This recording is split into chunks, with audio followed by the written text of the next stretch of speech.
اے رب ذل جلال، تو نے ہی ہمارے دلوں کو ایمان کی روشنی سے منور کیا.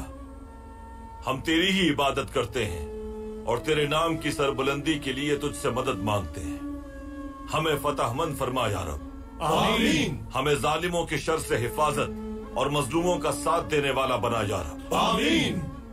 ہمارے زور بازو کو طاقت اور نصرت عطا فرما یا رب. آمین.